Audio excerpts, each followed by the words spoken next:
informasi sedikit.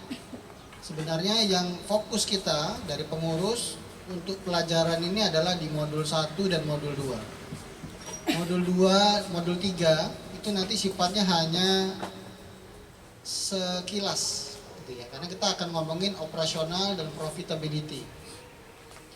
Nah, nanti kita punya program yang lebih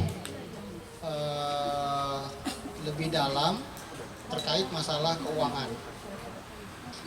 Jadi nanti di modul 3 itu akan nyambung sama programnya pengurus terkait masalah literasi keuangan.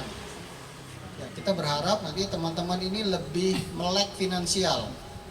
Karena selama ini ya kita melihat banyak pengusaha-pengusaha atau pemain-pemain UMKM ini sebenarnya hebat cari duit, cuma tidak mengerti bagaimana mengelola duit. Bagaimana resiko keuangan itu. Nah, nanti akan ada sesi pembelajaran yang cukup panjang juga. Mungkin ada beberapa kali pertemuan terkait masalah literasi keuangan. Jadi bagaimana kita mengelola keuangan, bagaimana caranya melihat kondisi kesehatan bisnis kita dari laporan keuangan dan seterusnya.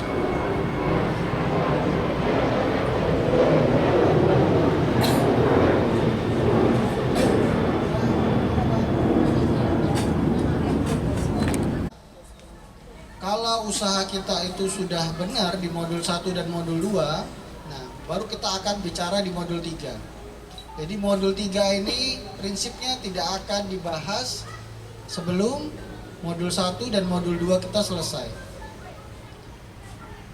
Jadi gini, itu ilustrasinya kira-kira seperti itu. Nah, jadi sekarang teman-teman sudah banyak dapat materi, dapat pengetahuan baru terkait bagaimana membangun sebuah bisnis. Urut-urutannya sudah jelas. Ya. Tapi sayangnya knowledge ini tidak jadi apa-apa, tidak akan merubah apapun kalau kita tidak melakukan action. Knowledge, ya tinggal knowledge saja. Tidak akan ada perubahan apapun kalau kita tidak melakukan perubahan di bisnis kita. Nah, ini berita buruknya gitu. Jadi setelah teman-teman tahu, teman-teman harus mencari sesuatu untuk bisa dilakukan di bisnisnya masing-masing. Coba cari tahu satu hal, tidak perlu perfect ya, tidak perlu perfect, tidak perlu besar. Saya yakin setiap kali ada ilmu yang baru, kita coba pertanyakan ke diri kita, kira-kira dari situ apa yang bisa kita lakukan, apa hal-hal yang bisa kita rubah ke dalam bisnis kita supaya ada perubahan. Gitu ya. Nah, ini kita bicara kalau gitu. Nanti kebanyakan ngomong harus loh. Gitu ya. Nah, jadi modul 1 dan modul 2 ini sebenarnya modul yang paling penting. Jadi seperti yang disampaikan di tahap awal, banyak bisnis yang tumbang itu gara-gara nggak punya market. Itu problem terbesar untuk startup. Startup itu banyak yang gagal karena satu, masalah market. Itu pembunuh terbesar dari banyak startup. Bahkan ada data survei menyatakan bahwa bisnis itu 96% itu tutup sebelum tahun kelima. Hanya sebagian kecil. Jadi setelah tahun kelima itu hanya tinggal 4%. Jadi di atas hanya yang sampai ke tahun ke-10 tinggal 1-2% saja. Nah, ini dia, gitu ya. Jadi modul 1 dan modul 2 ini coba nanti diperhatikan karena modul 1 ini bicara masalah playing field. Teman-teman yang punya bisnis coba dicek apakah saya sudah memilih industri dan kategori dengan jelas. Ya, kadang-kadang usaha kita jelas, tapi kita ini masih abu-abu. Kadang-kadang masih industrinya masih bingung. Ya, sehingga kalau kita sendiri masih bingung, konsumen pasti bingung. Ya, kita nggak tahu kita B2B apa B2C, gitu ya. Kita ini toko apa, gitu ya. Itu masih bingung. Kita sendiri masih bingung. Jualannya di dalam masih campur-campur, masih dagang sifatnya ya. Jadi konsumen juga masih bingung. Kalau konsumen bingung ya akibatnya brand kita juga tidak akan dikenal. Sebagai contoh, kita belajar dari brand-brand yang sudah besar, dari usaha-usaha yang sudah besar. Kalau usaha kita usaha retail, coba perhatikan Indomaret, Alfamaret, ini salah satu contoh gampang ya. Kira-kira masih ada nggak orang yang masih nggak ngerti di Indomaret itu jual apa sih dia? Paham kan? Paham. Jadi kita mau datang ke Indomaret itu dengan penuh keyakinan. Oh, saya mau beli ini, sana jual. Dia menyediakan. Habis itu contoh lagi brand-brand besar, misalnya kayak apa ya? Makanan misalnya, kayak Sari Roti. Udah jelas kan? Kita mau beli Sari Roti, harganya dengan kualitas yang kita dapatkan, kita ngerasa worth it gitu kan ya. Ada masalah sama itu. Atau brand-brand besar lagi seperti misalnya KFC misalnya. Kalau kita bandingkan harganya satu potong ayamnya itu sudah tidak ada yang di bawah 12 harganya di atas 20.000 kalau nggak salah ya. Saya nggak tahu harganya. Tapi saya sudah pernah dengar kalau nggak salah harga KFC itu satu potong ayam itu udah di atas 20.000. Kalau dibandingkan dengan ayam fried chicken pinggir jalan itu harganya mungkin cuma 7.000 sampai 10.000. Gitu ya. Jauh banget. Tapi nggak pernah tuh orang yang beli KFC itu komplain. Kok mahal kali sih kalian jual nih? Mana manajernya? Coba saya mau ketemu manajer. Enggak kan? Dan sudah jelas dia memilih industri apa, kategori apa. Nah, mungkin teman-teman yang saat ini masih, oh iya baru dapat insight bahwa ternyata berbisnis itu harus memilih. Harus jelas brand kita itu ada di industri apa dan ada di kategori apa. Gitu kan? Kita baru belajar juga bahwa oh ternyata bisnis itu adalah menyelesaikan masalah orang lain. Iya. Jadi buat teman-teman yang sudah punya bisnis, baru belajar SBM, berarti caranya adalah coba cek di bisnisnya itu apa yang belum ada dari poin-poin yang ada di SBM. Apakah teman-teman sudah memilih industri dan kategori yang jelas? Apakah konsumen teman-teman juga sudah mengerti bahwa bisnis kita di bidang itu? Atau belum? Kalau belum, segera tentukan pilihan. Ya, kalau belum. Itu poin pertama di playing field. Lalu kalau kita sudah jelas memilih memilih industri dan kategori, tentukan segmentasi pasarnya. Kita mau ngambil pasar yang bawah, pasar middle, atau pasar yang atas. Jadi harga kita juga menyesuaikan. Fasilitas kita juga akan menyesuaikan sesuai dengan segmen yang kita pilih. Teman-teman jangan takut memilih segmen. Ya. Di semua segmen itu selalu ada market. Tinggal nanti pertanyaan berikutnya adalah how big is the market? Cukup nggak market itu buat bisnis kita supaya bisa bertumbuh? Ya, jangan ragu-ragu. Produk kita premium, bahan kita premium, harga kaki lima. Karena saya pribadi kadang-kadang suka lucu ya kalau ada bilang tagline-nya kualitas bintang 5, harga kaki lima. Ya kan kalau kita yang ngerti kan nggak mungkin lah gitu ya. Kualitas bintang 5, harga kaki 5 tuh ya too good to be true istilahnya gitu ya. Jadi pilih ya, tentukan. Ya, kalau kita mau ngambil segmen atas ya segmen atas. Ya. Jadi jangan pedulikan orang bilang harga kita mahal dan segala macam, ya itu sesuai dengan segmen yang kita pilih. Dan segmen yang kita pilih, ingat, who has the problem, ini ada behavior dan ada psikografis. Ini yang harus diperhatikan. Ada perubahan nggak dari market kita? Ya, pertanyaan nomor 2 itu who has the problem, itu ada masalah psikografis dan behavior. Ya, ini akan sangat menentukan bisnis kita juga. Ya, saya hari Jumat pekan kemarin itu ikut KMB nasional. Jadi ada beberapa member dari TDA seluruh Indonesia. Ada yang dari Papua, ada yang dari NTB, ada yang dari Batam, sama Jakarta. Kesimpulannya sederhana bahwa di kota-kota besar bisnis itu sudah berubah. Jadi kalau di kita ini kan belum terlalu banyak perubahan. Kalau di kota besar itu yang namanya online itu sudah persentasenya sudah besar. Kalau di Pekanbaru, contoh bisnis kuliner itu mungkin kontribusinya terhadap omset baru 30 sampai 50%. Artinya apa? Konsumen tuh masih suka offline, masih suka datang ke toko. Effort dia masih memungkinkan. Kita ada toko baru di Panam, kita tinggal di Hang Tuah, mungkin masih mau ke Panam gitu ya, untuk melihat minimal dapat experience walaupun cuma 1 kali.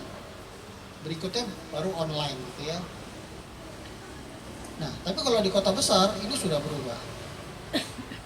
Jadi hampir usaha-usaha itu, baik itu retail, baik itu kuliner, itu sudah switch, sudah ada switch, apa istilahnya, shifting. Sudah mulai shifting dari offline ke online, dan itu kontribusinya sangat besar. Dan itu juga terjadi di behavior konsumennya. Jadi kita juga mulai yang ada di Pekanbaru, tren itu cepat atau lambat akan sampai ke Pekanbaru. Tren itu akan cepat atau lambat akan sampai ke Pekanbaru, tinggal kita adalah menyiapkan supaya kita siap. Jadi teman-teman yang bisnisnya kuliner mungkin mulai memikirkan bagaimana bikin packaging yang bisa untuk take away, aman. Saya dulu punya pengalaman, pada saat dulu Gojek masuk ke Pekanbaru, kita daftar jadi merchantnya dia, lalu kita coba jualan, ternyata memang sebagian besar, mayoritas produk kita tuh hancur sebelum sampai ke konsumen. Karena ternyata packagingnya itu tidak mendukung. Jadi isi ratingnya itu, wah, banyak hancur, kebalik, ini segala macam, terus-terusan gitu terus. Sampai akhirnya kita stop dulu, kan? Baru kita mulai lagi, tapi juga masih ada kendala. Kita terus perbaiki. Jadi artinya kalau teman-teman yang punya produk mungkin mirip-mirip seperti saya gitu ya, agak sensitif, miring aja bisa kebalik gitu ya. Nah, itu coba dipikirkan bagaimana packagingnya supaya nanti memungkinkan untuk dibawa oleh abang-abang ojol ini. Gitu. Jadi saya mau cerita apa lagi? Oh iya, dan besok kalau nggak salah saya dengar itu tanggal 6 atau tanggal 8 itu Shopee Food sudah mulai running di Pekanbaru. Nah, ini info dari Jakarta, Shopee Food itu sudah delivery food apps nomor 2 setelah Grab. Jadi nomor 1-nya justru Grab. Food. Nomor 2-nya baru Shopee Food. Jadi kalau kita yang di Pekanbaru, kalau strategi mereka sama, kemungkinan besar Shopee Food juga akan menjadi nomor 2. Kalau terakhir saya dapat informasi dari Grab bahwa Grab itu masih menguasai pasar Pekanbaru, sedikit lebih unggul. Mereka 52%, Gojeknya sekitar 48%. Jadi Grab masih lebih besar sedikit daripada Gojek. Tapi ada di beberapa lokasi Gojeknya lebih kuat dibandingkan Grab. Jadi mereka juga punya daerah-daerah kekuasaan, yang misalnya di daerah Kedung Halang siapa yang dominan gitu-gitu ya. Nah, tadi itu pertanyaan masalah nomor 1, modul 1, playing field. Coba teman-teman cari insight apa yang bisa teman-teman aplikasikan di bisnisnya. Teman-teman yang baru datang, itu tadi review dulu ya, review sebelum kita maju lagi, kita review masalah modul-modul yang sudah jalan. Nah, modul 1 itu, perhatikan. Selama ini kita menjual ke siapa? Jangan-jangan kita jual ke semua orang. Ya, kemarin quote-nya jelas ya. Kita hanya menjual ke orang yang kita incar, tapi semua orang boleh membeli ke kita. Jadi jangan sampai salah fokus. Ya, itu tadi nomor 2, nomor 3-nya what is the solution. Nah, what is the solution ini terkait dengan pertanyaan nomor 2. Kalau kita punya target market, sudah punya behavior, solusinya harus sesuai dengan pertanyaan nomor 2.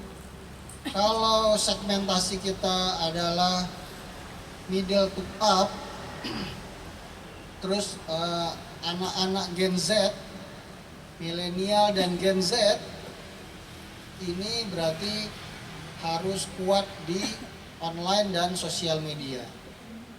Artinya semua channel-channel kita harus bisa omni channel. Ya, harus kuat di sosial media, harus kuat di marketplace, gitu ya.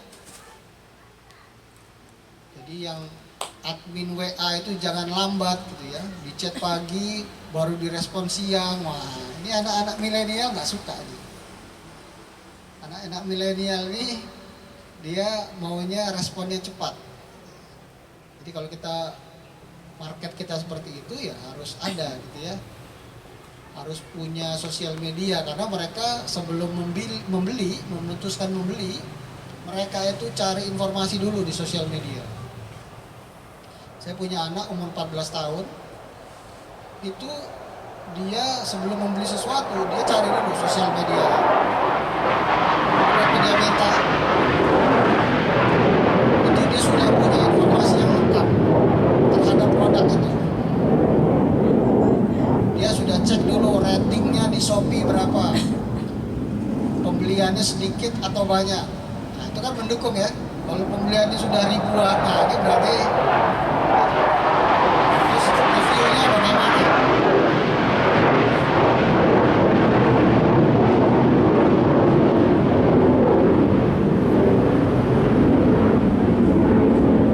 Review konsumennya bagaimana? Bagus nggak? Gitu ya.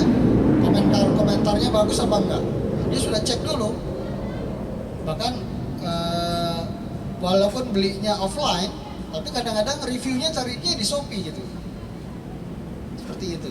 Atau cari di sosial media gitu ya. Dan seterusnya. Nah, ini juga harus jadi perhatian kita. Nah, apalagi kalau bisnis kita retail sekarang ya. Mulai dari apotek sampai baju, elektronik, itu sudah main di online. Mau beli masker, mau beli kaos kaki, mau beli legging, mau beli jilbab, mau beli macam-macam lah, aksesoris, ikat rambut aja sudah mulai di online. Jadi artinya ini akan kita perhatikan. Teman-teman yang punya bisnis seperti itu, coba cek. Sudah masuk di online belum? Sudah masuk di marketplace atau belum? Kalau belum ya cepat-cepat ya mulai bikin rencana supaya kita bisa menjangkau. Pertanyaan keempat, how big is the market? Nah, biasanya ini juga sifatnya sekedar knowledge. Ya, jadi teman-teman tidak perlu mencari data yang persis seperti apa, cuman minimal punya gambaran. Kira-kira bisnis kita ini bisa dibesarkan atau tidak. Walaupun kita sekarang baru punya satu toko gitu ya, baru hanya ada di Pekanbaru. Tapi kalau kita tahu how big is the market, jadi kita punya harapan, punya mimpi, minimal punya mimpi dulu lah untuk bisa dikembangkan. Misalnya Kak Ria punya bakso, tahun kemarin omset bakso satu hari berapa? 1 triliun. 1 triliun, tapi cabangnya harus di seluruh Indonesia kan gitu ya. Berarti nanti mimpinya bisa punya warung bakso di seluruh Indonesia. Gitu. Nah, kita mulai dulu dari yang Pekanbaru. Jadi artinya bisnis kita punya potensi. Pertanyaan kelima, what factor will impact the business? Nah, di sini kita juga diajarkan untuk menganalisa bisnis kita secara komprehensif, secara menyeluruh, dari segala sisi kita perhatikan. Ada nggak potensi-potensi yang bisa berpengaruh positif atau berpengaruh negatif terhadap bisnis kita? Ya, jangan sampai nanti tiba-tiba kita kaget gitu ya. Oh, tiba-tiba ada ini gitu. Padahal kita sudah diajarkan. Cuma selama ini karena belum pernah kejadian, kita tidak aware dengan kejadian itu. Nah, itu dulu teman-teman. Itu tadi modul 1. Coba teman-teman nanti review ulang kira-kira dari pertanyaan 1 sampai pertanyaan 5 apa yang bisa diperbaiki di bisnis kita. Ya. Kalau tidak ada, nah ini berarti ada pertanyaan. Ada quote gini ya. Pak, kalau saya nggak punya masalah gimana? Itu pertanyaan dulu sama Pak Armala ya. Pak, kalau saya nggak punya masalah gimana? Nah, itu masalah besar. Kalau kita merasa tidak punya masalah, masalah sebenarnya itu dia. Jangan-jangan kita sendiri nggak tahu kalau kita punya masalah. Ya, jadi prinsipnya selama bisnis itu masih buka, ya masalah itu pasti ada. Pasti ada. Jadi kalau nggak punya masalah justru aneh. Ya. Lalu modul kedua, teman-teman, kalau modul pertama sudah selesai, ini fondasi bisnis. Kalau ini sudah kuat, idealnya bisnis kita akan berjalan, insya Allah. Kalau bisnis kita benar menjawab pertanyaan nomor 1 sampai nomor 5, bisnis kita akan otomatis berjalan tanpa viral-viralan. Apalagi kalau sudah jalan 10 tahun, 5 tahun, ini biasanya sudah survive. Banyak sekali contoh-contoh. Ya, saya suka beli miso di Jalan Tamrin Ujung. Ya. Itu miso itu bukanya nggak jelas jam berapa. Kadang jam setengah 9, kadang jam 9 gitu ya. Kadang kalau jam setengah 9 belum siap, dia bilang belum siap, nanti aja katanya gitu. Nggak ada pelang tokonya, nggak punya sosial media, bukanya suka-suka hati dia. Kadang dia libur hari Jumat sama hari Sabtu, hari Ahad, hari Minggu. Tapi kalau dia lagi ada masalah atau nggak buka dia, dan nggak ada pemberitahuan. Itu ya, itu nyeleneh benar itu orang itu ya. Dan yang luar biasanya, setiap dia buka selalu ramai. Ya. Orang manggilnya ada yang miso Pak Le, ada yang miso Pak D, ada yang miso Goba gitu ya, macam-macam namanya terserah aja gitu ya. Kalau Pak Bi bilang tuh namanya brand maternity. Jadi waktu lahir ibunya ini lupa kasih nama, jadi orang ngasih nama dia sembarangan aja. Itu anaknya Pak itu, anaknya Bu itu gitu. Orang yang kasih nama gitu kan. Dia jelas menjawab pertanyaan playing field ini dengan jelas. Jadi artinya apa? Bisnisnya ya gitu-gitu aja istilahnya. Dengan santainya dia buka. Dan kalau kita datang misalnya sebelum dia siap itu, kursinya nggak akan diturunin dari meja. Kita nggak akan dilayani sama dia. Saya pernah sakit hati dulu ya, jadi baru datang itu kan, Ade, pesan ya 2, belum siap kata dia. Kapan siapnya? Tunggu aja lah katanya. Oh ternyata saya baru tahu. Oh kalau kita mau makan di situ memang nggak akan dilayani sama dia. Tapi kalau kita bungkus dilayani karena dia lagi nyiapin pesanan-pesanan yang apa? Stok-stok yang udah dibungkus. Jadi kalau orang datang nanti tinggal dikasih aja sama dia. Itu salah satu contoh. Jadi kalau usaha kita modul satunya selesai, jelas, konsumen kita mengerti ini, insya Allah usaha kita jalan. Terlepas dari besar atau kecil. Jadi modul nomor 2, ini sifatnya hanya mendorong modul nomor 1. Paham ya teman-teman ya? Jadi kalau kita punya masalah di bisnis, coba dicek. Jangan-jangan ini modul nomor 1-nya kurang jelas. Konsumen itu tidak mengerti. Ini toko-toko apa ya sebenarnya? Kan banyak sekali kita lihat ya. Kita sering lewat, tahu toko itu, tapi kita nggak ngerti dia jualan apa gitu. Toko ini jualan apa sebenarnya? Jadi mau masuk pun malas gitu ya, kita nggak ngerti, dan dia juga tidak pernah memberitahu. Bisa jadi kita target marketnya dia, cuman karena kita tidak tahu, ya kita tidak beli. Oke, jadi nanti modul kedua ini hanya mendorong modul nomor 1. Bahasa kerennya ini adalah marketing lah ya. Jadi setelah kita punya solusi dari masalah orang lain, kita marketingkan.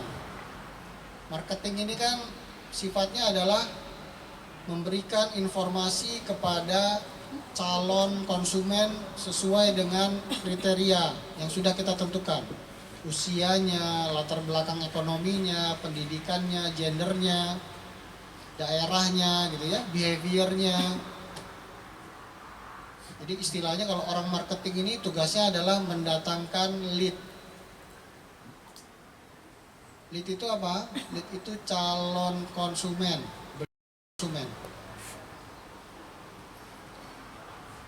Nah, nanti setelah leads ini dikasih tahu, nanti akan ada konversi dari leads menjadi konsumen.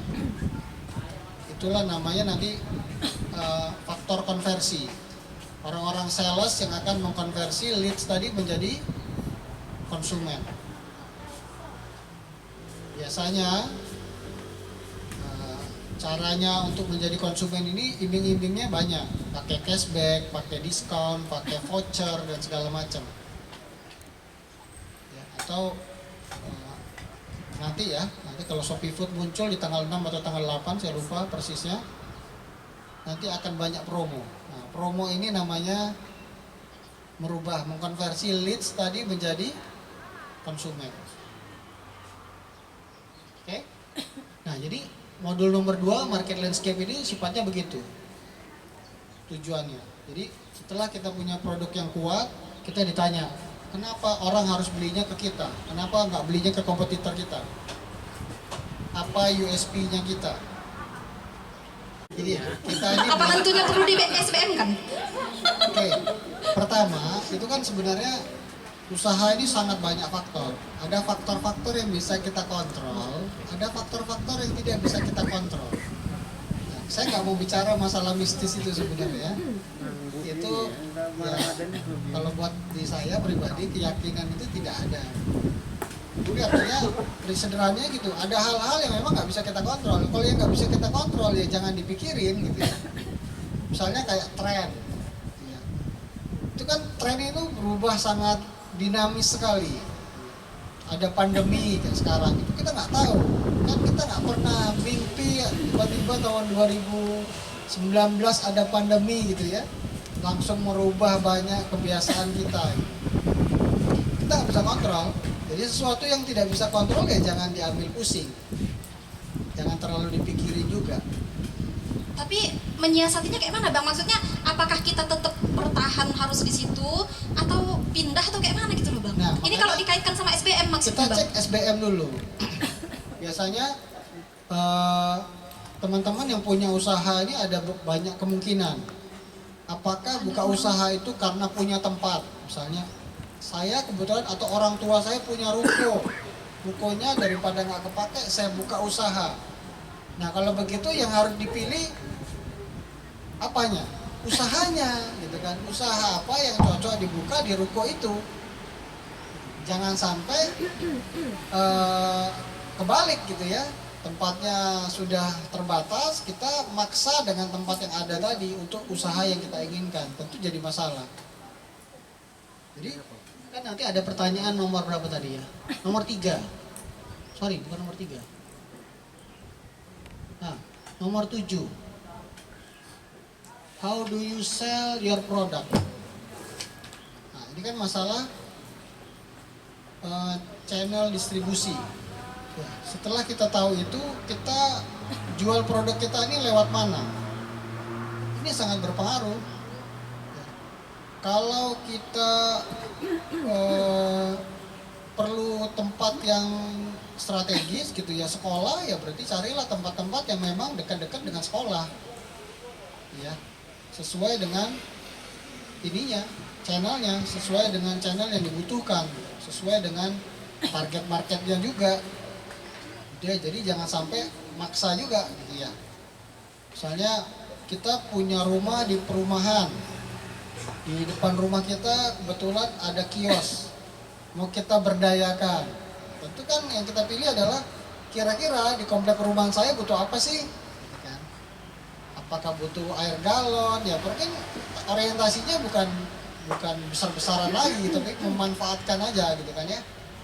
Saya punya tempat ini supaya ini cocoknya apa? Saya misalnya punya ruko depan kuburan misalnya. Jangan maksa gitu ya. Kita cocok di depan kuburan ini, orang ini butuh apa gitu. Mungkin butuh mereka nongkrong ya, siapa tempat nongkrong, tempat wisata horor gitu ya. Contoh gitu ya. Jadi artinya disesuaikan kalau memang sudah terhukum sama tempat. Tapi kalau kita punya kebebasan, silakan. Ya, jadi jangan fanatik juga sama tempat. Kalau tempatnya nggak cocok, ganti saja. Gitu ya. Jadi dulu ada nasihat juga, daripada kita disuruh pilih ada tempat yang murah tapi sepi atau mahal tapi ramai. Mana yang dipilih? Kebanyakan orang pilih yang sepi tapi murah. Kebanyakan.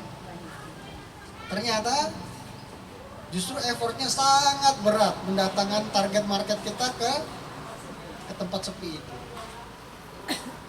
Karena biasanya kalau tempat-tempat itu sepi, rukonya sepi, tempatnya kurang strategis, atau dia mall kurang rame, ya itu ditawar aja semurah-murahnya gitu ya. Kalau enggak, bayar yang mahal sekalian. Lebih menguntungkan seperti itu.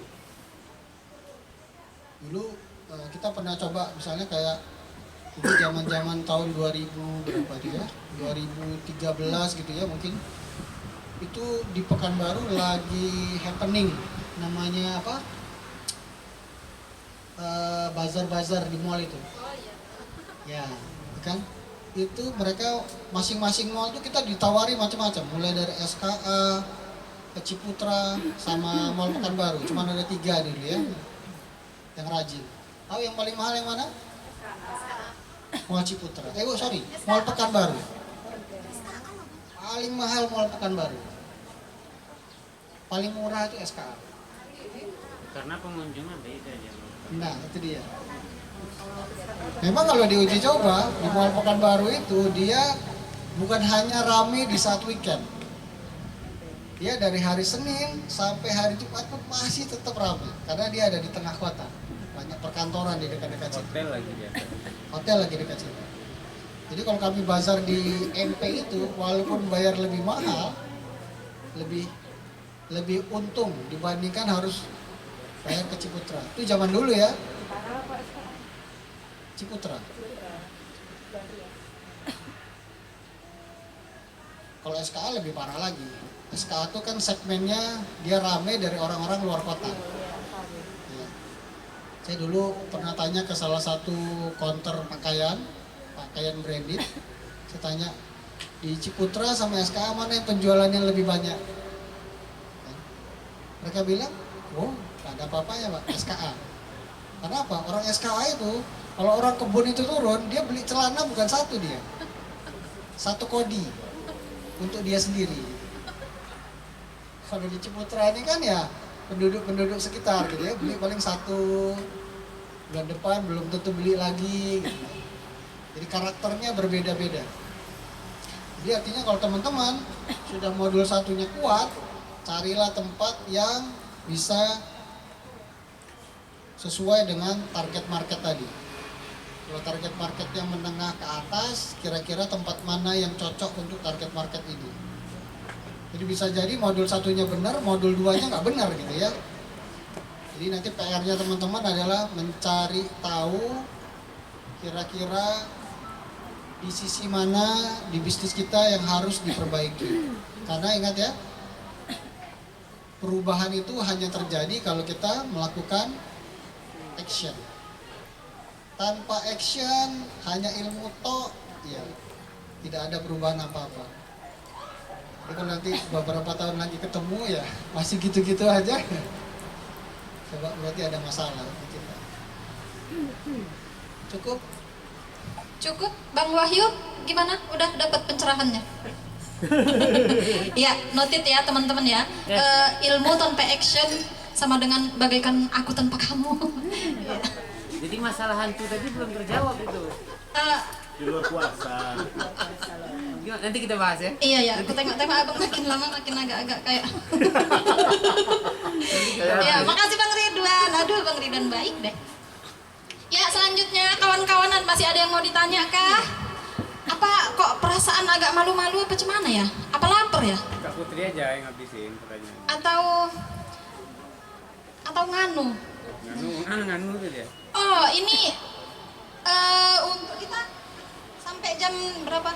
Oh, 11.18 masih Ada banyak mau lagi. presentasi mungkin? Iya, mungkin ada yang mau presentasi, mau curhat masalah bisnisnya, mau bisnisnya dibedah, dioperasi sekalian, atau disunat. Ini nampaknya Kak Lisa ini wajah-wajah hakul yakin ini Kak Lisa ini. Kayak mana Kak Lisa aman the besto kita itu? Ngeri kali nih. Kalau yang seperti Putri tanyakan tadi itu udah aman, udah pindah ya kan? Oh iya, udah pindah. Oh iya, Kak Lisa ini termasuk ini ternyata. Bukan itu yang pindah, di besto yang pindah. Ah iya itu maksudnya. Kirain itunya yang pindah. Jadi kalau Yang ada ahli rupiah harus kita ajak masuk ke PDA juga. hantunya masih betah dia di situ. Pindah lah, masa di bawah. Ternyata pertanyaan yang tadi tuh ini ya, nyambung sama Kak Lisa ternyata ya. Diem. Dia mau gimana lagi kan? Kan kita harus milih dia yang bertahan di situ atau kita yang bertahan di situ. Cuma belum ketemu orang yang bisa untuk mindahinnya. Jadi udah sweet-sweetan kemarin Kak. Katanya ya, kalau bapak kan nggak yakin, nggak pernah nengok, mana waktu aja ada yang mau di situ. Gimana Iya. tuh Bang Ridwan? Bilangnya secara pribadi kan kita nggak yakin nih, masa iya gitu. Tapi yang tim retos yang pada ini gitu. Iya, coba dianalisa secara ilmiah dulu pakai SPM itu memang begitu atau memang itu jangan-jangan secara ilmiah juga ada masalah gitu. Kalau ketutupan itu gimana ya? Sebenarnya bukan ketutupan sih Bang. Tim resto itu tuh katanya sering lihat sesuatu yang aneh-aneh gitu lah. Kita kan tim ya kan. Sering dinampakkan gitu lah kira-kira ya Kak ya. Dan coba rupiah juga sih. Tapi mungkin lebih Ada nggak pertanyaan lain ya?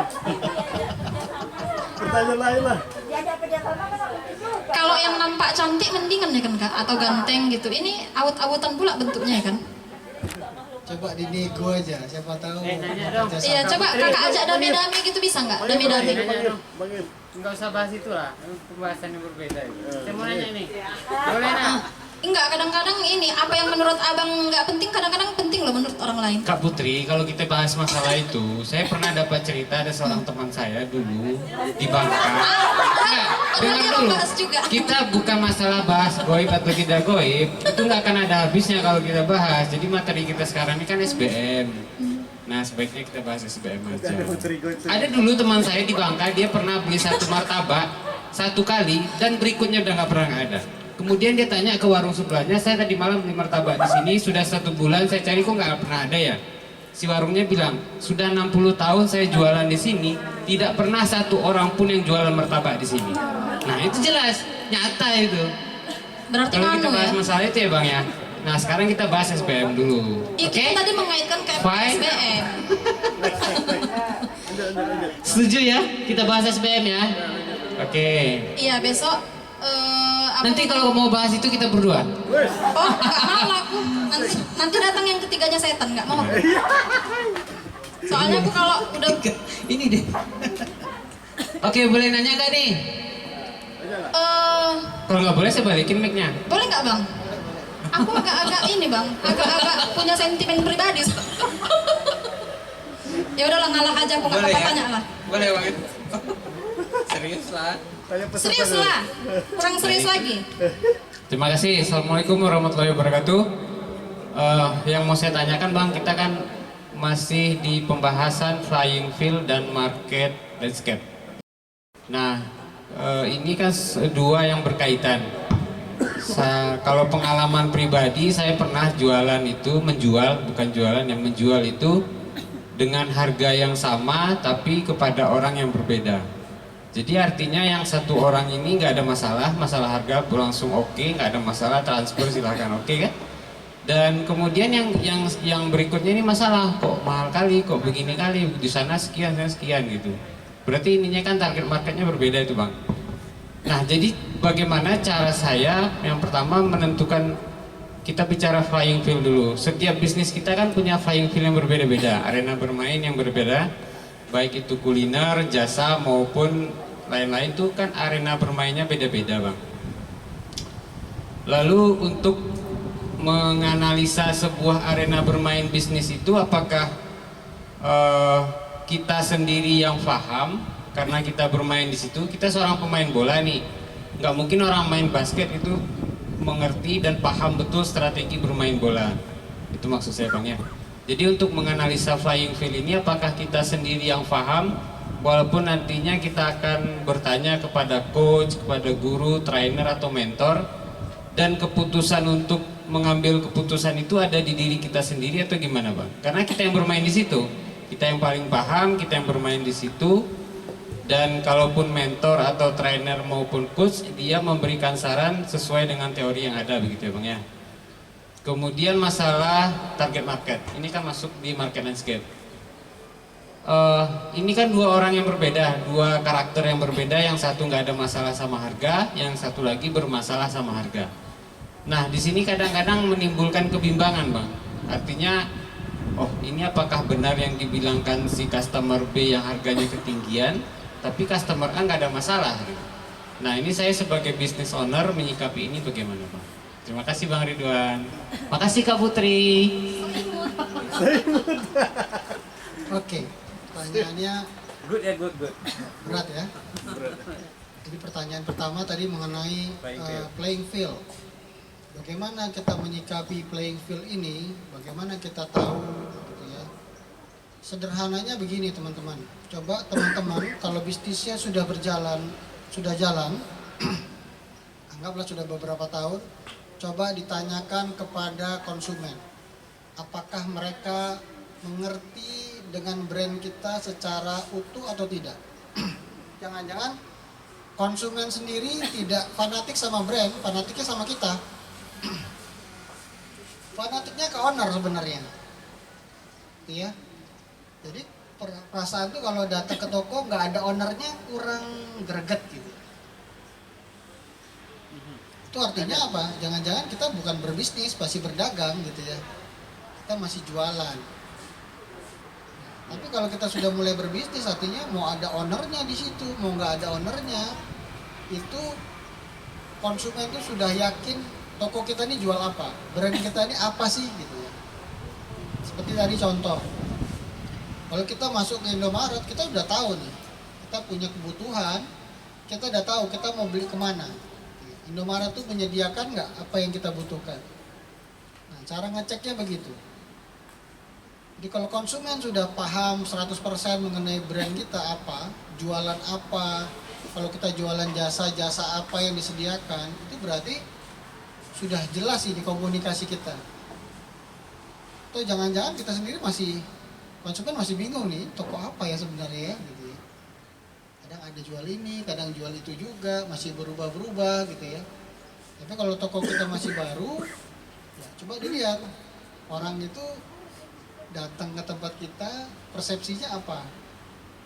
Jangan-jangan tidak sinkron, gitu ya. Misalnya kayak gini ya, ini kan dia menyediakan rumah makan ya. Contoh nih ya, Ilham ini kan dia namanya rumah makan ikan bakar bumbu wo. Yang dia jual sebenarnya adalah bagaimana ikan bakar dengan dengan daun, bakar dengan daun. Tapi pertanyaannya, apakah orang datang sini kepengen makan ikan bakar daunnya itu? Enggak. Jangan-jangan di mata konsumen ikan bakar bumbu wo ini orang nggak peduli sama ikan bakarnya, orang peduli sama tempatnya. Kayak kita datang sini mau ngapain? Cari ikan bakar?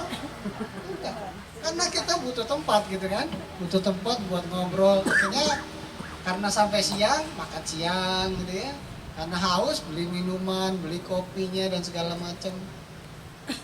Jadi jangan-jangan nggak sinkron gitu. Jadi itu tadi istilahnya, kita tidak menjual ke semua orang, tapi semua orang boleh beli ke kita. Kan nggak mungkin Ilham bilang, kalian mau ngapain di sini? Oh mau apa? Mau acara TDA? Oh kita nggak jualan. Tapi kalau mau beli ikan bakar baru boleh ke sini, enggak kan? Silakan dia mau datang, selama dia belanja beli boleh. Jadi kita tapi nggak jual ke orang-orang itu tadi. Kita tidak jual ke semua orang. Kita tidak bilang, oh di sini bisa ngadain workshop loh, di sini bisa ngadain seminar, di sini menyediakan tempat. Enggak. Dia cuma bilang, saya jual ikan bakar bumbu daun, pakai daun. Jadi coba dicek, divalidasi bahasanya gitu ya. Pada saat kita menuliskan what is the problem you trying to solve, itu coba divalidasi dengan konsumen yang datang. Apakah konsumen yang datang ini emang seperti itu?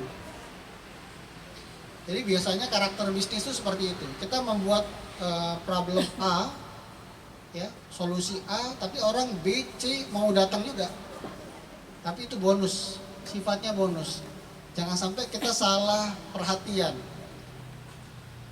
Ya. Dulu kayak contoh kalau di saya itu di PAI itu ada juga orang dari luar kota yang beli. Dia ke Kalimantan, dia ada yang ke Malaysia gitu ya. Dia beli itu untuk dibawanya oleh-oleh gitu ya. Nah, tapi buat kita itu bukan jadi target market gitu. Itu bonus saja orang yang datang seperti itu. Bahkan dulu kayak orang datang untuk beli acara snack box untuk kantor, itu juga bukan target market kita. Jadi walaupun ada yang seperti itu dan jumlahnya cukup besar sekali transaksi, tapi bukan jadi tujuan utamanya kita. Itu hanya bonus-bonus saja. Jadi jangan sampai teman-teman salah paham juga. Dikejar malah yang itu gitu kan, malah lupa tujuan utamanya. Sama kayak ini contoh paling gampang ya, ikan bakar bumbu wo. Kita datang sini bukan karena ikan bakarnya, kita datang karena acara itu. Saya juga pernah datang beberapa kali di luar acara ini, juga bukan gara-gara ikan bakarnya, gara-gara butuh tempat untuk ketemu dengan orang yang enak gitu ya, nggak berisik, bisa santai, bisa sekalian makan juga. Itu contoh. Jadi pertanyaan pertama tadi gitu. Cara ngeceknya, tentu tugas kita adalah menentukan kita ini mau jadi apa. Kita mau menjawab pertanyaan apa, mau menyelesaikan masalah apa. Ya. Setelah kita jelas itu, kita cek marketnya cukup atau tidak. Kalau marketnya tidak cukup, berarti bisa jadi pilihannya di zoom out. Ya, zoom out itu artinya ditambahkan, diperbesar lagi kategorinya. Contoh kalau kita tadinya cuma jualan ikan bakar, kita tambah jualan ayam bakar, ya. Jualan seafood, jualan nasi goreng, jualan mie goreng dan seterusnya. Kalau nggak juga cukup, option terakhirnya namanya pivot. Pivot itu artinya ganti bisnis. Tapi biasanya ini ya, opsi kedua itu zoom out itu nambah jenis produk Bisa zoom out, bisa zoom in. atau diperkecil. Ya, kemarin ada contoh dari Coach Ferdi yang bagus tuh ya. Dia punya klien bisnis klinik kecantikan. Dia jual semua produk, mulai dari pemutih, pelangsing, penghilang jerawat dan segala macam perawatan. Sampai akhirnya karena saat terlalu besar, investasinya juga besar. Iya. Dia butuh tenaga ahli yang banyak, gitu kan. Dia butuh peralatan yang banyak juga. Akhirnya diantara yang besar itu karena marketnya sangat besar. Kalau kita bicara sekarang industri kosmetik itu ya, kecantikan itu kan gede banget gitu ya. Jadi banyak sekali. Jadi akhirnya dia milih fokus satu, masalah jerawat aja. Jadi orang kalau datang ke dia masalah jerawat dari A sampai Z dia selesai. Artinya toko spesialis gitu ya. Sama kayak kalau toko roti itu ada yang khusus hanya jual spesifik, spesialis, ada yang jualannya umum. Kalau toko retail itu misalnya spesialis kayak apotek, dia hanya jual obat-obatan saja, tidak jual yang lain-lain. Tapi ada supermarket, ya ada juga jual obat-obatannya gitu ya, tapi tidak selengkap apotek. Dulu ada toko spesialis susu dan popok gitu ya, perlengkapan anak-anak. Sampai sekarang ada toko bayi gitu ya, khusus perlengkapan bayi dari A sampai Z ada di. Jadi kita pilihannya mau generalis atau jadi spesialis. Nah, ini harus jelas di mata konsumen. Jangan sampai bingung. Apalagi kalau pasar-pasar yang besar, jadi solusinya bisa jadi zoom in bukan zoom out. Kalau kita bicara masalah perlengkapan muslim, ini kan luas banget itu ya. Baju perempuan itu aja mungkin variannya luar biasa. Ada yang ini begini modelnya begitu. Bisa jadi kita ngambil yang spesialis apa misalnya. Contoh. Itu kira-kira pertanyaan pertama. Tadi yang kedua masalah Target market. Market. Market pembeli sih. Ya. Maksudnya Ya. pembeli, dua karakter pembeli yang berbeda. ya, kalau konsumen yang datang ke kita bukan target market kita, biasanya akan ada perbedaan persepsi.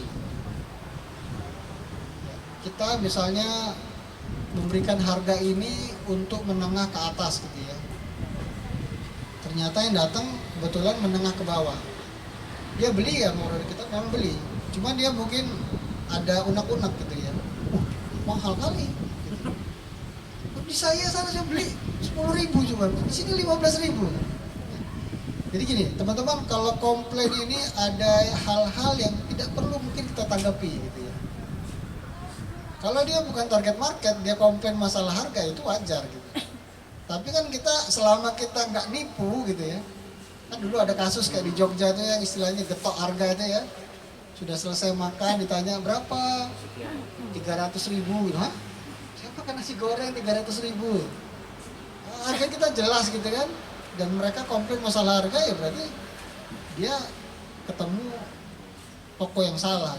Dan kalau dia nggak balik lagi ada masalah nggak? Tidak ada masalah. Karena apa? Dia bukan target market kita.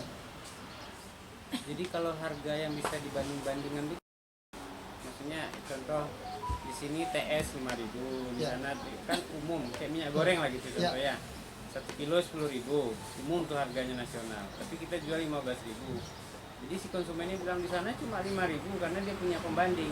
Ya silakan beli di sana. Fasilitasnya kan beda kan. Kayak contoh kemarin, biasanya teman-teman kalau di retail lokal itu harganya relatif murah. Saya dulu pernah punya minimarket, harga minyak goreng itu saya cuma ambil 1%.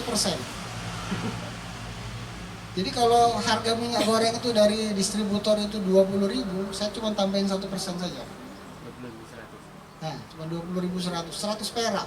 Gitu ya. Tapi kok nggak semua orang di sekitar rumah saya itu beli ke saya.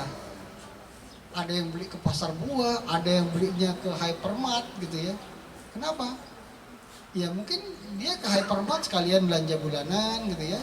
Sekalian jalan-jalan. Dulu kan trennya begitu ya. Kita seminggu sekali itu ke mall, jadi bisa main, bisa belanja, bisa one stop stopping gitu ya. Atau yang ke pasar buah gitu. Jadi nggak semuanya beli ke kita. Jadi pada saat ada orang yang komplain sama harga ya senyum aja gitu. Oh iya, berarti ini bukan target market kita. toh ternyata di orang lain mau gitu ya bang. Iya, Berarti orang nggak lain salah ya, kan berarti nggak nggak ada salah. yang Salah. Selama kita nggak nipu tadi, yang getok tadi istilahnya ya, udah terlanjur dibeli, baru tahu harganya mahal. makanan lagi. Makanan lagi udah dimakan gitu kan, udah selesai. Nggak bisa diapa-apain. Kalau ada kasus-kasus yang begitu, Berarti murah bukan segalanya ya bang. murah bukan segala-galanya. Makanya Yang segala-galanya itu hanya Allah ya bang ya. makanya Tanya lagi yang lain. di dunia UMKM itu ini mindset yang paling sering adalah bagaimana harga saya murah. Ini yang harus dirubah mindsetnya bahwa murah itu buat siapa? Ini masalah persepsi.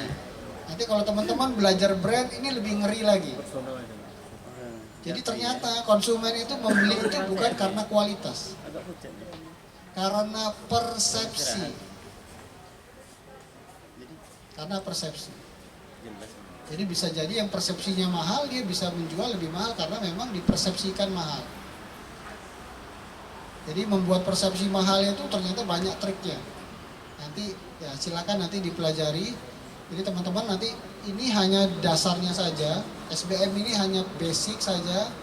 Nanti untuk pemahaman yang lebih jauh, yang lebih detail bisa belajar di ilmu-ilmu yang lain, ilmu branding, ilmu marketing gitu ya, Facebook Ads, bisa jadi nanti pakai TikTok dan segala macam gitu. Silakan, tapi basicnya ini. Modul satunya selesai nggak? Kalau modul 1 belum selesai, jangan ngomong modul 2. Jangan ngomong marketing dulu.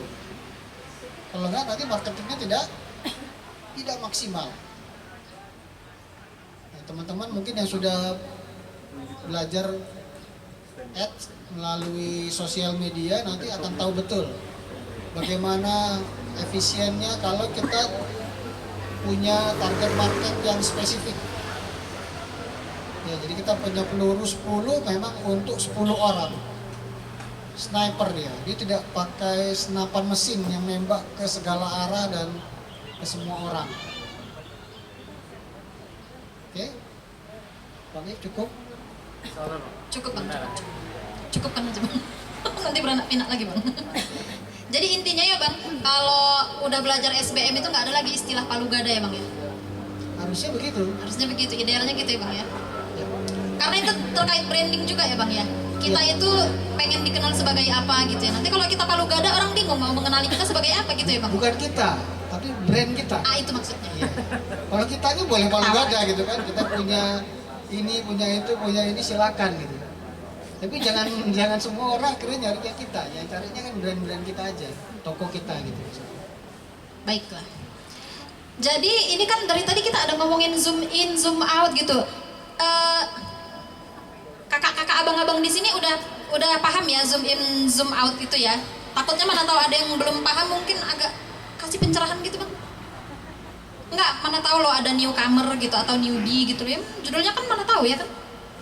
Ya, jadi sederhananya kalau kita berbisnis itu ada 3 strategi secara umum. Kalau market kita terlalu kecil, begitu kita sampai ke pertanyaan berapa tadi? How big is the market? Nomor berapa ya? 2, 3 atau 4. 4. Nah, di pertanyaan nomor 4 begitu kita ketemu ternyata pas kita uji coba ternyata marketnya kok sedikit ya gitu. Kalau marketnya sedikit, nah pilihannya ada 3. Zoom in, zoom out, atau pivot. Zoom in itu artinya apa? Kita dari toko general menjadi spesialis. Kita dari dokter umum ambil dokter spesialis. Nah, pertanyaannya gini, apakah dokter spesialis lebih sepi dibandingkan dokter umum? Kayak abang misalnya spesialis PAI gitu ya bang ya. Ya, dokter spesialis kan? Belum tentu. Contoh paling gampang itu tadi, dokter aja. Dokter spesialis penyakit dalam, itu kadang-kadang antriannya luar biasa itu. Dokter kulit, gitu ya. Dokter anak, nah itu udah antrian. Jadi artinya kalau pasarnya besar, jadi spesialis itu pun cukup. Nggak harus semua ini kita tangani. Bahkan kayak rumah sakit saja sudah ada rumah sakit khusus, rumah sakit mata, rumah sakit jantung. Ya, dulu di Medan mertua saya masuk rumah sakit khusus jantung. Jadi satu rumah sakit itu isinya penyakit jantung semua ada. Ada penyakit yang lain. Itu contoh tadi kalau kita mau zoom in. Jadi dari generalis jadi spesialis. Pastikan marketnya cukup. Kata kuncinya itu. Yang kedua tadi strateginya adalah zoom out. Kalau ternyata pada saat kita menjadi spesialis, market kita sangat-sangat kecil. Kemarin ada beberapa contoh, misalnya dia kayak tuh Mbak Yanti ya, kebetulan lewat. Dulu awalnya jual salad sayur, fokusnya salad sayur. Seberapa banyak yang makan salad sayur doang? Ternyata nggak cukup, pakai produk-produk yang lain, tambahin ini, tambahin itu, tambahin ini, sehingga harapannya marketnya jadi lebih besar. Harapannya marketnya jadi lebih besar sehingga bisnis kita juga jadi lebih sehat. Nah, itu strategi yang kedua. Yang ketiga ya pivot. Begitu tidak bisa ya Hijrah ya Bang ya? hijrah. Ada beberapa contoh di perusahaan-perusahaan itu yang memang mereka melakukan pivot. Begitu teman-teman. Ya, Elsa mau nanya Bang. Nah ini dia. Menarik ya pertanyaannya. Nah, kita kadang-kadang kalau ditanya nih teman-teman kepengen punya usaha yang bagus nggak? Pengen. Standarnya apa sih? Siapa yang ngomong laporan keuangan? Kan standar. Iya, beda-beda kan? Beda-beda. Nah, ini yang beda-beda ini tentu ditanya dulu. Kita tuh tujuannya apa? Kita mau punya usaha ini tujuannya apa? Mau punya penghasilan berapa juta sehari, sebulan? Ya, bisa jadi dari situ standar kita bagus atau jelek. Yang saya sering temuin adalah biasanya standar bagus ini tergantung kebutuhan. Kalau usahanya mencukupi kebutuhan, itu berarti usahanya bagus. Kalau dia nggak cukup kebutuhan, nah berarti masih kurang bagus. Ternyata itu standar yang salah. Karena usaha bagus atau tidak bagus itu kalau diukur berdasarkan kebutuhan, ini berbahaya. Makanya nanti kita ada kurikulum untuk belajar literasi keuangan. Jadi usaha yang bagus itu kalau buat saya pribadi standarnya adalah keuangan, standar akuntansi. Tanya contoh ya, ada usaha A penghasilannya, profitnya 10 juta per bulan. Usaha B profitnya 50 juta per bulan. Mana yang bagus? Dari dua informasi ini mana yang bagus? Yang 50 juta ya. Profitnya 50 juta sebulan lebih bagus dibandingkan yang profitnya 10 juta. Oke, terus ditanya lagi. Ternyata usaha yang pertama ini 10 juta itu dari modal 5 juta. Yang usaha B ini dapat 50 juta dari modal 200 juta. 200 juta. Bagus yang awal. Mana yang bagus? Usaha. Jadi usaha ini tergantung bagusnya berdasarkan modalnya. Gitu. Jadi jangan dibandingkan dengan kebutuhan. Kalau dibandingkan dengan kebutuhan, jomplang dia nanti. Makanya nanti dalam literasi keuangan ada satu kaidah yang teman-teman harus pakai. Pisahkan uang pribadi dengan uang usaha. Nah, ini yang tertampar, yang tersindir, coba dipisahkan. Jangan-jangan rekeningnya masih di satu. Bang, berarti Ya itu berarti masih campur. Iya, masih campur. Bang, kalau misalnya Ya kita kan nggak tahu ya keadaan masing-masing pelaku usaha itu gimana. Misalnya nih uang itu udah dipisah tapi terpakai tapi tetap dicatat gitu sehingga tetap nampak nih labanya berapa, ruginya berapa, itu kayak mana Pak? Pertanyaannya itu tercampur atau tidak? Iya, kalau masih tercampur berarti ya kaidah tadi belum dipakai. Kalau dia terpisah itu ya artinya kalau dia sakit satu, yang satu lagi insya Allah nggak sakit gitu kan, karena terpisah dia. Tapi kalau dia bercampur ini resikonya menular kan? Tergantung. Yang usaha pribadinya sakit, usahanya ikut-ikutan sakit nanti. Atau terbalik, usahanya sakit, pribadinya sakit juga. Bang, nanya boleh ya? Ya, selesaikan dulu pertanyaan Kak Elsa dulu ya. Oh belum, Mas. Jadi standarnya tadi adalah bagaimana kita melihat suatu usaha ini. Usaha ini sehat ya, kita lihat aja. Kalau kita modalin cuma 10 juta, dia sudah bisa menghasilkan 10 juta tiap bulan, ya biarin aja. Jangan diobok-obok dia. Kita ini terlalu kreatif, akhirnya melakukan improvisasi yang nggak perlu. Ya kan? Sehingga akhirnya tadinya profitnya 10 juta, bisa berkurang jadi 4 juta, 5 juta, gara-gara improvisasi yang justru bukan menghasilkan keuntungan, justru malah mengurangi keuntungan. Nggak tahu, tapi sayangnya kita nggak tahu gitu kan, bahwa ini ternyata bukan menambah keuntungan, tapi malah merugikan keuntungan. Nah, jadi kalau istilah saya usaha tuh jangan pakai perasaan ya, pakai perhitungan saja. Dia dimodalin berapa, bisa menghasilkan berapa. Selama dia masih menguntungkan, ya, pertahankan. Gitu ya. Masih punya potensi, jalankan. Kalau kira-kira sudah, wah ini udah gak sehat nih, suntik mati aja dah. Tarik modalnya, pindahkan ke yang lain. Jadi standarnya, ya kalau teman-teman sudah bisa punya laporan keuangan bagus. Tapi kalau belum ya, jangan dipaksa. Jadi nanti ada tahapan-tahapannya juga ya.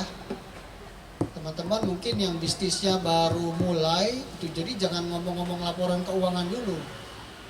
Fokusnya kemana? Omset. Fokuslah sama omset. Ciri khas UKM itu kan gini. Dia memulai dengan modal seadanya dan sumber daya seadanya. Ya kan? Habis itu kita hidup di situ gitu ya. Kita hidup di situ ya. Ya, itu awalnya begitu. Tapi kalau sudah mulai punya omset, nah ini yang suka lupa. Akhirnya omset, wah, 10 tahun lagi masih ngomong omset lagi dia. Harusnya enggak, kalau sudah mulai omsetnya sudah mulai bagus, sudah mulai ada profit, mulailah dia perbaiki sistemnya, laporan keuangannya dan seterusnya. Jadi standar usaha itu bagus apa? Indikatornya adalah indikator keuangan. Bahkan kemarin ada yang menarik ya, pada saat awal-awal pandemi itu, COVID itu, 2 minggu itu kan langsung heboh. Aduh, ini cash flow saya macet, ini segala macam, bla bla bla. Langsung banyak UMKM itu yang mengeluh. Terus ada satu komentar yang menarik, ya itu sebenarnya sakitnya udah lama dia. Cuman gara-gara COVID ini mempercepat aja gitu ya. Tadi sebenarnya dia udah punya penyakit sebenarnya, cuman ya nggak dikontrol. Kayak kita misalnya sudah punya kolesterol, asam urat sudah ada gitu, cuman nggak pernah check up. Ya, begitu makan emping gitu ya, kumat asam uratnya dah. Jadi bisa jadi seperti itu. Di usaha kita ini sebenarnya sudah ada indikasi-indikasi masalah, tapi diabaikan. Begitu fatal kita baru tahu. Itu kira-kira. Ya. Itu kan tadi untuk usaha yang udah jalan ya Bang ya. Ini marketnya subur atau enggak gitu. Tapi ini enggak berlaku untuk pas kita lagi isi SBM untuk tahu bisnis di market gitu. Nah, jadi buat menentukan seberapa big sih market yang bisa kita lanjutkan gitu kan. Sebelum memulai usaha kan kita isi SBM terus isi how big is the market gitu kan.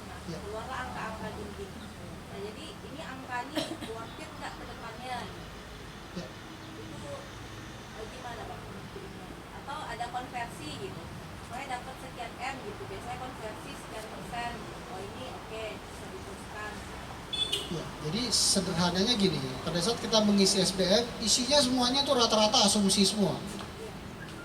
What is the problem you trying to solve? Itu juga asumsi juga, asumsi kita. Semuanya perlu divalidasi. Siapa jurinya? Konsumen.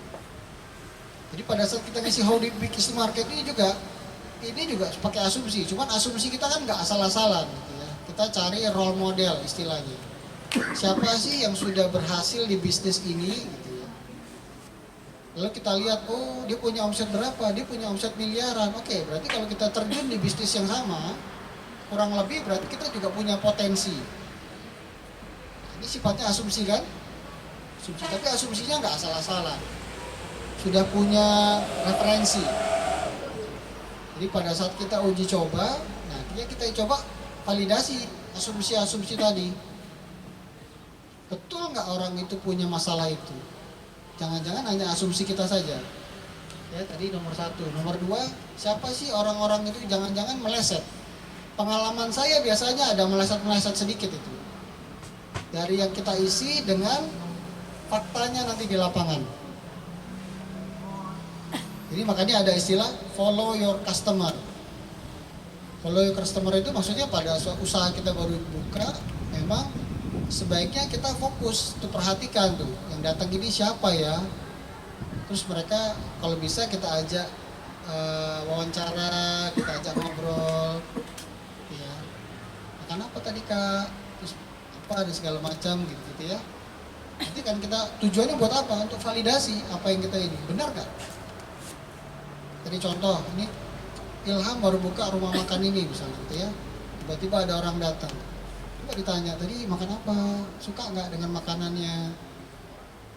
Oh, ternyata dari hasil wawancara tadi banyak orang menyatakan bahwa datang ke sini bukan karena ikan bakarnya, karena tempatnya. Nah, berarti kan tervalidasi kan? Nah, jadi kalau dia beriklan, dia jangan ngomong lagi ikan bakar.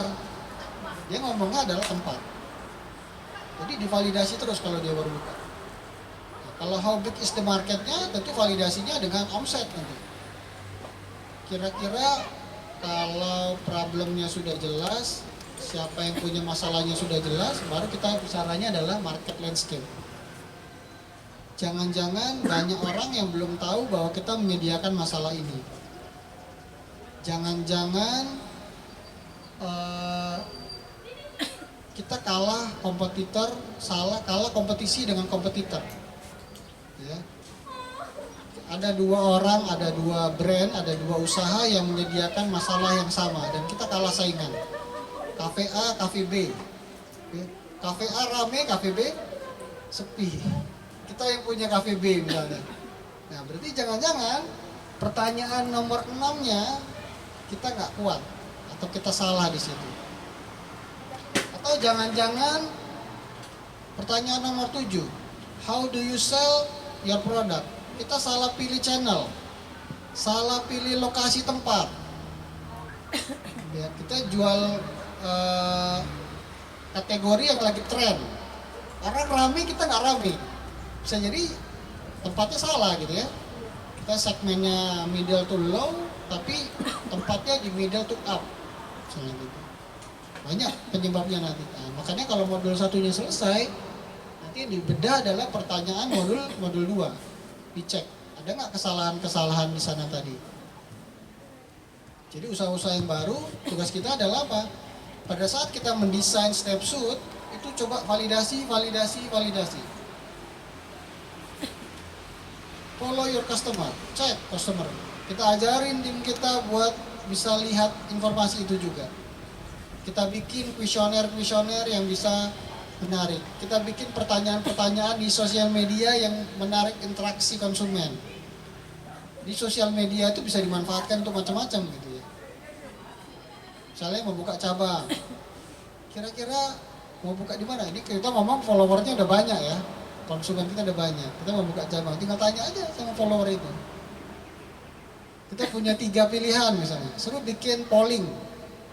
Kita mau buka di A, B, C. Kira-kira mau yang mana? Nanti mana polling yang paling besar, itulah kira-kira memberikan gambaran. Ya. Tapi kalau usaha kita masih kecil ya biasanya memang paling bagus kita nongkrong di tempat usaha itu. tongkrongin.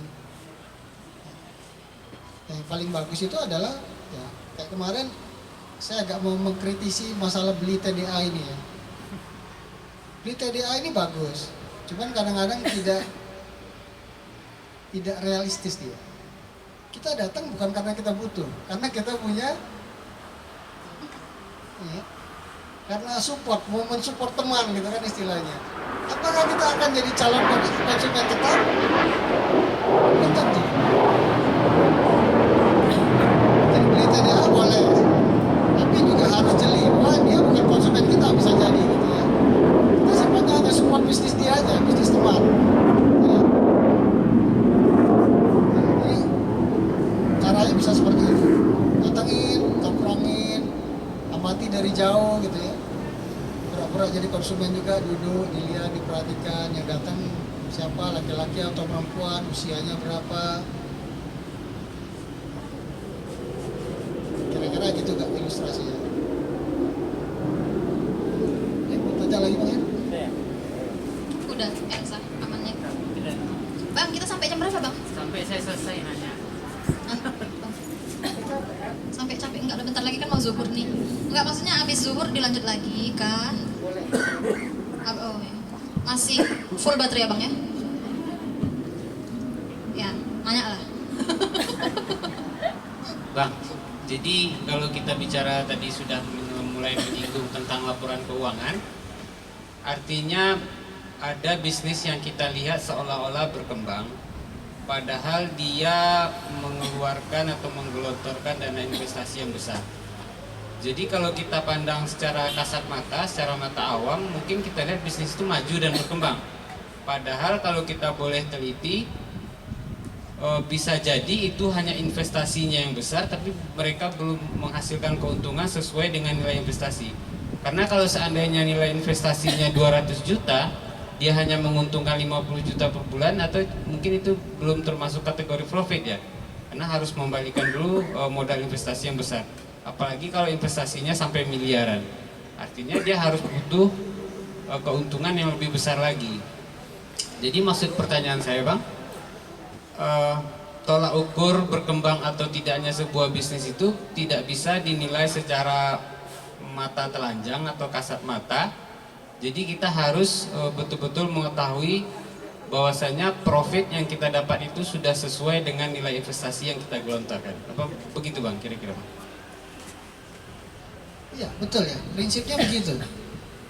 Jadi kita ini kadang-kadang menilai bisnis itu dari apa yang terlihat. Pertanyaannya, ya yang terlihat itu biasanya memang sengaja dipoles supaya kelihatan bagus. Yang lebih penting itu bukan yang kelihatan, yang nggak kelihatan itu. Kita pernah lihat ada gambar fenomena gunung es itu kan? Fenomena gunung es itu kan yang kelihatan kecil, tapi yang di bawah itu jauh lebih besar dibandingkan apa yang kelihatan. Prinsipnya begitu ya. Jadi usaha ini kadang-kadang kita suka apa ya? Suka usil gitu ya. Itu toko kok sepi kali gitu, kayak kuburan, nggak ada yang datang. Tapi udah 10 tahun dia buka gitu. Itu jangan-jangan laporan keuangannya bagus gitu kan. Nah, jadi kita nggak bisa tebak dari situ. Atau kita lihat, gila ini. Bulan ini udah buka cabang 2, bulan depan buka cabang lagi, buka cabang terus. Wah, keren usahanya. Belum tentu gitu. Bisa jadi uang warisan yang dipakai, uang siapa yang dipakai di situ gitu kan. Nah, jadi sebenarnya prinsipnya itu tadi. Teman-teman harus paham. Tadi ada kaidah sedikit yang kurang tepat, saya perbaiki ya. Ini mungkin kita nyinggung sedikit masalah pemahaman keuangan. Prinsipnya usaha itu adalah memutarkan suatu modal untuk menghasilkan keuntungan. Jadi kalau ada istilahnya uang ini balik modal dulu baru untung, ini juga pemahaman yang salah. Ya selama usaha itu masih jalan, modalnya masih ada nggak? Masih. Ya kalau modalnya ditarik, terus dia usaha pakai apa? Pakai dengkul. Modal dengkul gitu ya? Nggak bisa. Tetap harus ada modalnya. Hanya saja berubah bentuk. Misalnya kita tadi punya uang 50 juta. Kita kita bayar sewa 20 juta, 30 juta dibelikan perlengkapan. Berarti kan uang 50 juta itu sudah berubah menjadi sewa dan perlengkapan. Nah, uang itulah kita putar-putar untuk menghasilkan keuntungan. Modalnya kemana? Ya modalnya di situ-situ aja. Yang tadinya dibayarkan sewa, nanti kan tahun depan bayar sewa lagi kan? Bayar lagi sewa. Kalau kita punya peralatan, mungkin beberapa tahun lagi peralatan itu ada yang rusak, diganti lagi. Nah, ada orang yang usahanya makin lama peralatannya nggak ganti-ganti. Kursinya ada yang udah lepas, ada yang orang duduk jatuh, ada yang lampunya udah mati, kipasnya nggak nyala gitu ya. Kenapa? Jangan-jangan selama ini modalnya itu sudah dimakan pelan-pelan tanpa disadari. Ini yang sebenarnya mengerikan. Jadi kita punya uang 1 miliar dimodali buat usaha, tanpa terasa uang itu tiap bulan diambil 5 juta, 10 juta, lama-lama habis. Jadi modalnya habis, tinggal ya itunya aja. Jadi mau beli sofa, mau beli kursi, meja udah nggak ada lagi uangnya. Uang itu hanya cukup bayar operasional aja nanti. Bayar gaji karyawan, ada lebih-lebihnya sedikit gitu ya. Nah itu yang penting. Makanya nanti buat kita di pengurus, modul 1 dan modul 2 dari SBM ini adalah yang paling penting. Modul 3 nanti kita akan bahas di pemahaman literasi keuangan. Jadi supaya teman-teman lebih mengerti lagi bahwa usaha ini sebenarnya bukan masalah omset. Omset ini bukan segala-galanya. Yang lebih penting dari omset adalah profit. Nanti ada lagi masalah cash flow. Cash is the king, gitu ya istilahnya.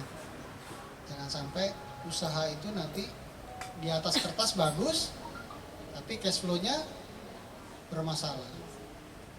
Nah, jadi bangkrut itu bukan gara-gara usahanya rugi. Bangkrut itu gara-gara tidak punya uang buat operasional. Jadi kalau ada dengar istilah bangkrut, jangan salah. Bisa jadi usahanya masih di atas kertas masih untung, tapi udah gak punya uang lagi dia buat bayar hutang, bayar gaji, bayar operasional. Uangnya dalam bentuk persediaan atau dalam bentuk hutang atau dalam bentuk piutang. Nah, jadi seperti itu ya teman-teman. Nah, standarnya nanti kita belajar bagaimana mengecek, menilai berapa persentase yang bagus dari modal. Pengalaman saya nih ya, pengalaman. Kalau kita bicara return ini dari modal, UKM ini minimal double digit. 10%, 20% dari modal. Jadi kalau kita punya modal 100 juta gitu ya, buat jalanin suatu usaha, kalau kita dapat 10 juta, 20 juta, itu baru bagus. Tapi nanti usaha kita semakin besar, returnnya akan semakin kecil. Makanya kenapa istilahnya UKM ini anti krisis. Kalau krisis itu berapa sih? Paling ya 10% kalau turun aja, resesi sampai 10% aja dunia udah kalang kabut kan. UKM itu marginnya returnnya bisa 30%, bahkan ada yang 100%, bahkan ada yang 200% malah gitu. Modal 10 juta, profit 20 juta gitu sebulan. Itu sebabnya waktu selama pandemi ini UKM yang masih eksis ya Bang? Iya, tapi kalau perusahaan besar itu gulung tikar ya Bang? Itu ada masalah sedikit sama isu-isu global, itu bisa selesai mereka. Itu kira-kira penjelasannya. Nanti ini ada materi khusus dari pengurus mengenai literasi keuangan. Jadi kita nanti nggak ngomongin omset terus. Kita lebih melek terhadap bagaimana cara mengelola keuangan. Itu teman-teman ada pertanyaan?